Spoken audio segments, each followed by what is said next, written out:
Assalamualaikum warahmatullahi wabarakatuh. Salam sejahtera untuk kita semua dan puji syukur kita panjatkan. Dalam kesempatan ini kita akan melanjutkan project ataupun pembahasan yang lain.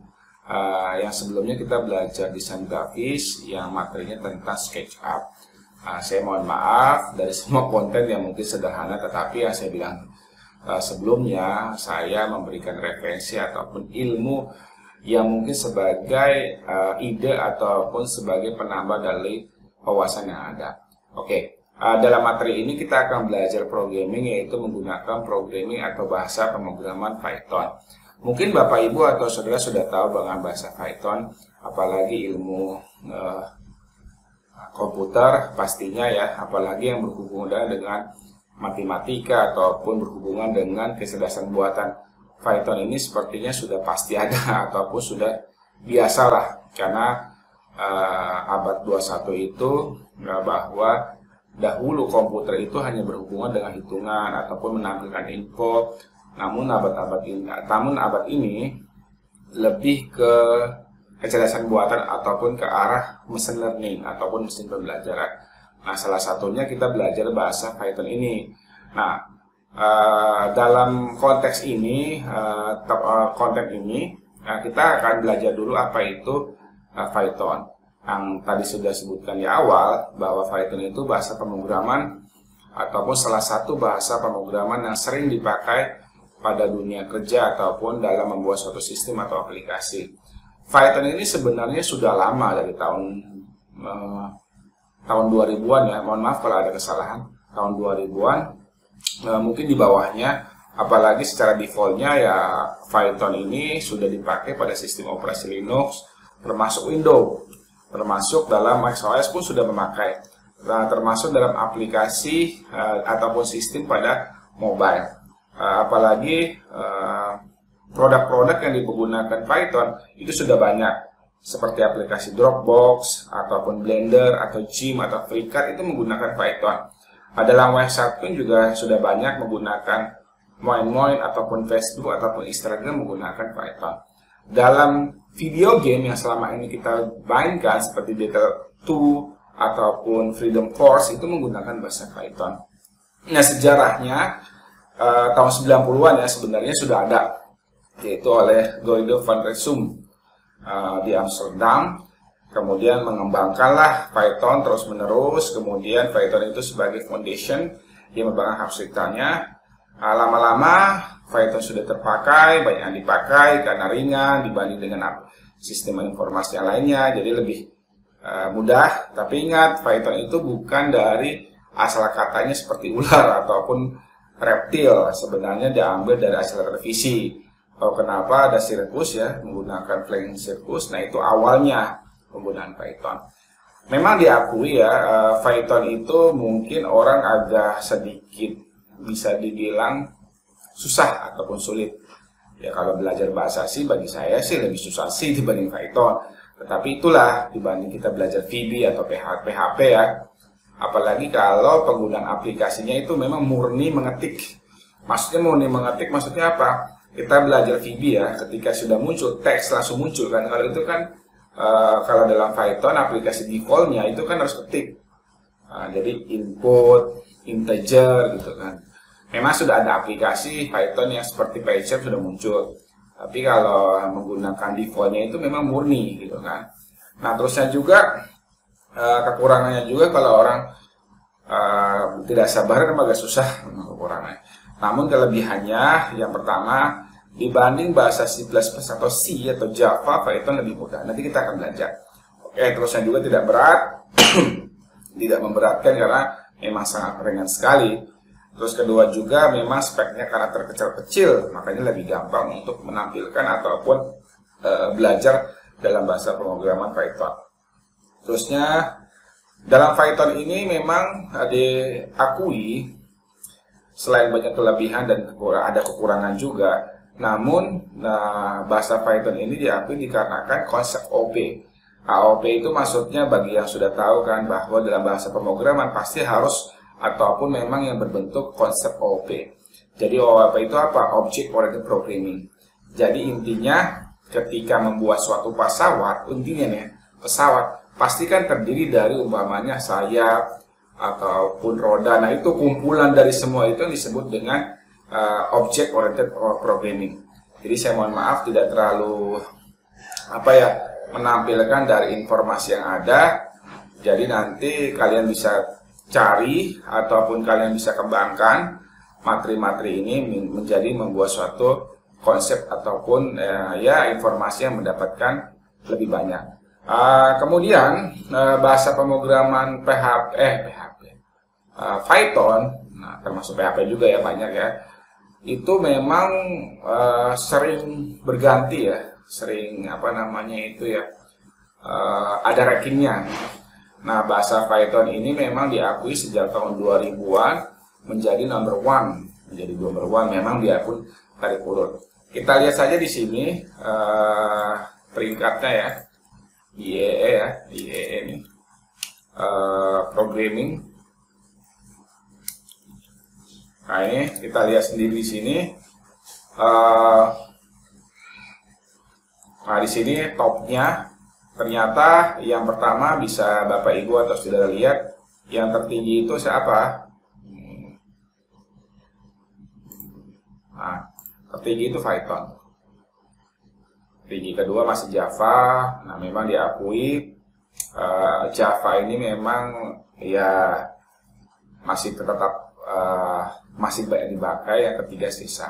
Terusnya ketika kita lihat di PYPL, ini popularitas bahasa pemrograman yang sering banyak dipakai.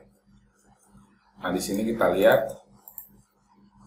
Nah, tuh ternyata Python dari ini September ini baru-baru ini nomor 1. Ini Java ini dahulu tahun sebelum tahun ya mungkin di bawah tahun 2000-an mungkin ini rajaknya ini. Nah, memang sih diakui sih dahulu memang jujur saja ini ketika VB ini dulu pertama ya mungkin pasti ada di atas karena akan berbentuk VBA, Visual Basic ya, begitulah bahasa pemrograman. Ketika banyak dipakai berarti ada sesuatu kelebihan yang memang beda dengan yang lain. Nah, ketika kita lihat di TOB ini sering dipakai ini. Nah, TOB itu prioritas juga sama dari kualitas bahasa pemrograman yang banyak dipakai. Nah, ini kita bisa lihat di sini. Nah,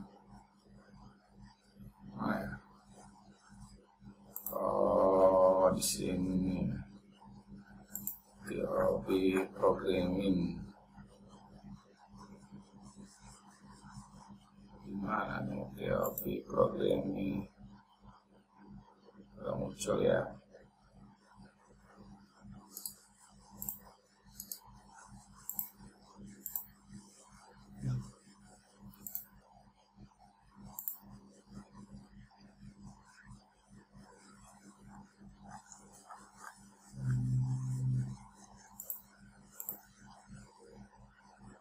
Nah ya,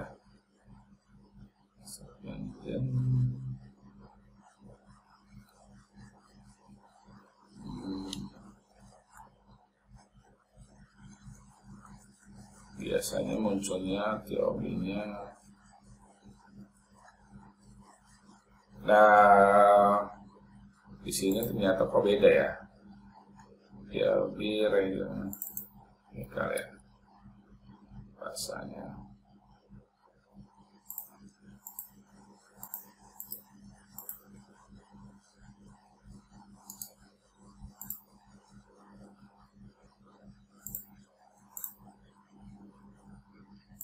Nah, di sini kelihatan nih.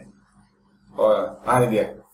Python top programming language in TOB and PL itu pertama Python. Nah, tetapi ingat, tapi saya tekankan, bahasa pemrograman ataupun yang banyak dipakai itu tergantung orang yang memakai. Ya contoh seperti mobil saja. Ada pepatah ataupun ketika kita bertanya seperti ini, lebih enak kemana? Bandung apa Jakarta? Jawabannya tidak selalu benar dan tidak selalu juga salah. Tergantung orang yang ditanya. Tidak ada yang benar ataupun salah. Jadi tergantung dari apa yang kita tahu dan mungkin itu nyaman bagi mereka. Memang diakui semua itu ada kelebihan dan kekurangan. Tapi itu tergantung Bapak atau Ibu saudara ingin belajar ataupun ingin mengembangkan suatu aplikasi atau sistem. Jadi silakan saja dikondisikan, jangan terpaku gitu kan. Yang penting satu hal, kalau saya sih satu hal, kita tetap update itu harus wajib. Namun tergantung dari nyamannya ataupun ekosistem kalian untuk membuat suatu sistem atau membuat suatu aplikasi. Silakan saja. Pak, saya lebih senang Java, Pak. Silakan. Saya menyukai bahasa C ataupun VB, ya silakan, tergantung. Namun ingat, semakin kita banyak tahu, semakin tahu mana yang lebih nyaman, mana yang anggap kalian suka. Jadi silakan saja banyak belajar, silakan modifikasi, silakan bandingkan, ataupun silakan share kepada teman-teman mana yang kalian anggap paling mudah dan simpel. Oke. Kemudian setelah itu nanti kita akan belajar ya, yang jelas nanti di berikutnya. Namun sekarang kan sudah selesai pengenalan, biarpun tidak terlalu dalam, ya silakan saja nanti dicari-cari. Nah, sekarang kita akan install aplikasinya. Kan saya sudah bilang ketika kita belajar bahasa pemrograman, otomatis kita butuhkan suatu aplikasi. Contoh belajar Java, otomatis kita salah satunya belajar ataupun menggunakan aplikasi NetBeans. Seperti kita belajar HTML, CSS atau PHP, ya kita menggunakan Sublime ataupun Visual Code, ya silakan saja. Kita caranya bagaimana, cara-cara tata cara installnya gampang. Kita klik dulu nih download Python. Nah, otomatis langsung ke sini. Nah, ini sudah ya, kita langsung saja ke sini download karena urutan pertamanya org. Nah, kemudian kita pilih mana aplikasi apapun versi yang memang kira-kira Anda inginkan. Ini kan ada versi-versinya nih. Seperti versi-versinya, ya seperti kita menginstal sesuatu kan pasti ada versi-versi di bawah atau di atasnya. Anggap aja kebetulan ini saya sudah install ya, saya sudah install Python versi 3.9. Kayaknya belum ini deh. Saya install aja dulu. Oke, ini saya install saja di 38 aja ya, saya tinggal 38. Silakan saja Bapak Ibu atau mau ambil yang mana atau yang teratas silakan. Yang terbaru ini 310, saya ambil yang 38 tapi sama kok, hampir sama. Terusnya ambil di sini. Oh, ternyata beda ya. Coba saya ambil yang 39.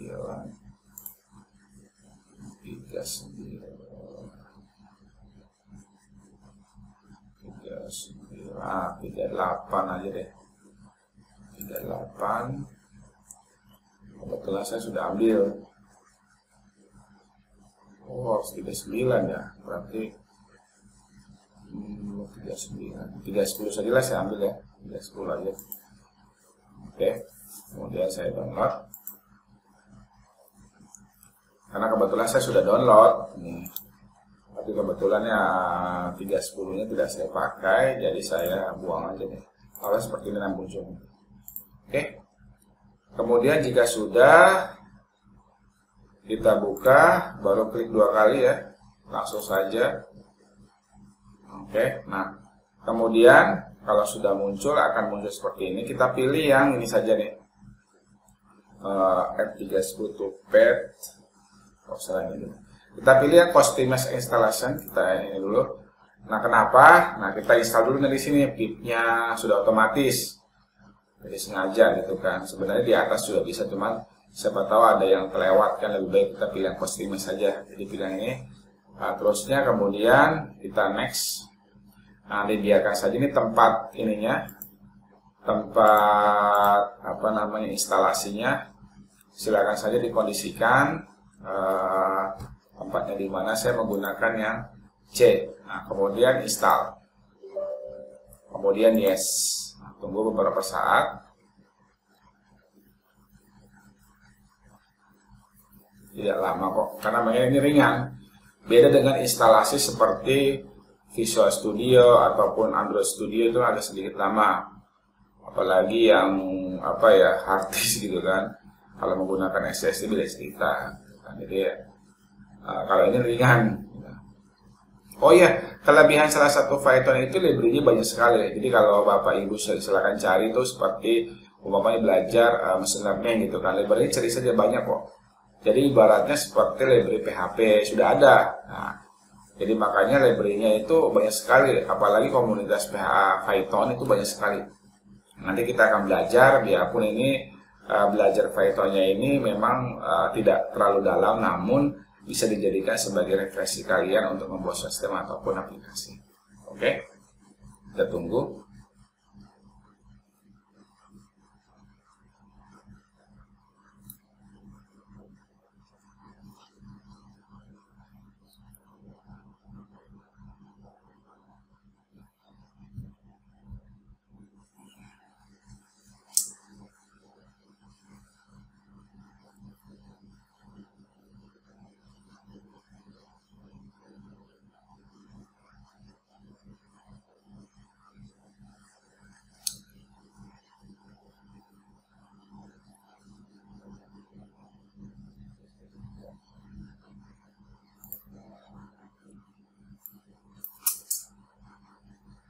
Udah lama ya, biasanya cepat sih, biasanya.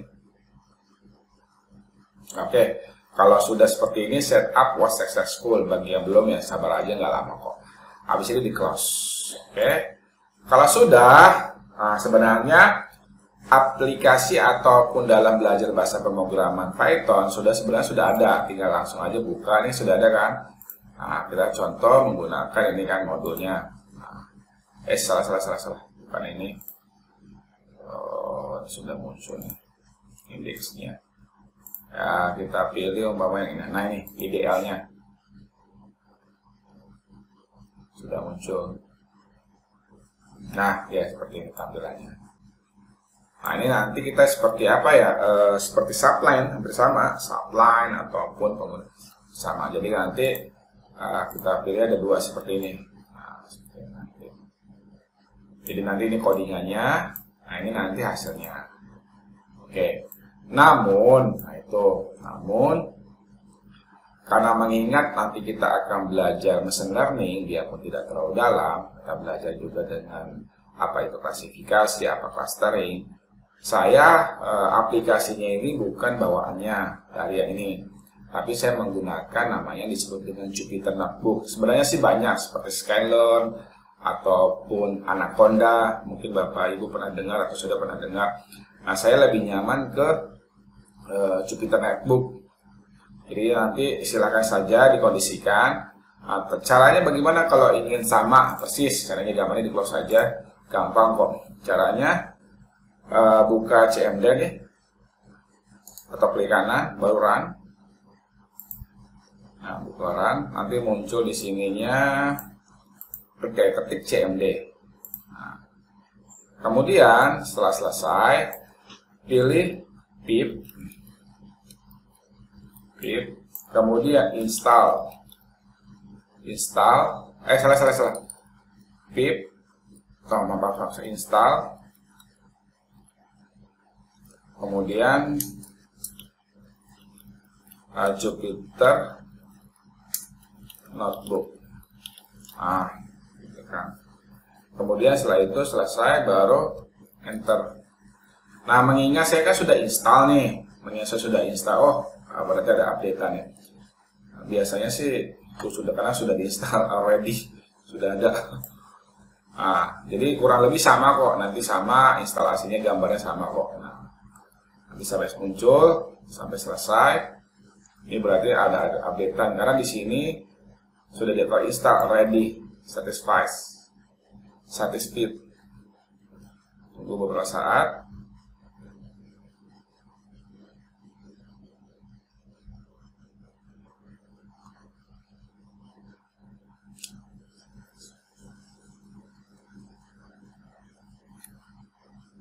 Oke. Oh, sudah selesai. Kalau sudah, ternyata harus diketik lagi. Kalau sudah terinstall, sudah selesai, kemudian buka lagi, ini di close aja ya, di close. Klik kanan lagi pada menu, baru run. Buka lagi CMD lagi di situ, CMD lagi. Nah, terusnya baru kita panggil Jupyter Notebook. baru dia enter.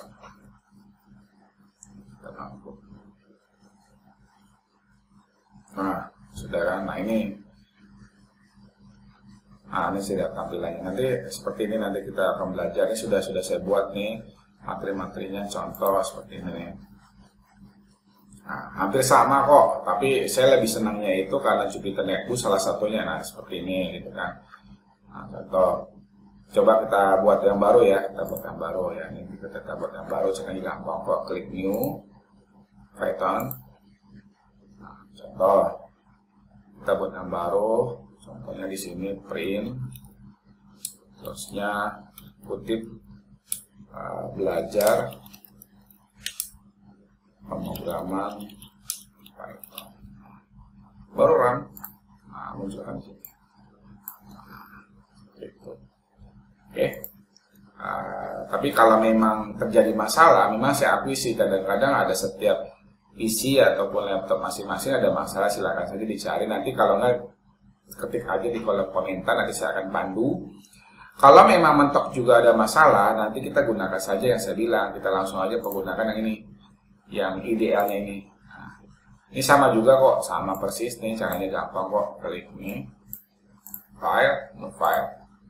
Nah, di sini contoh umpamanya print, harusnya belajar bahasa pemrograman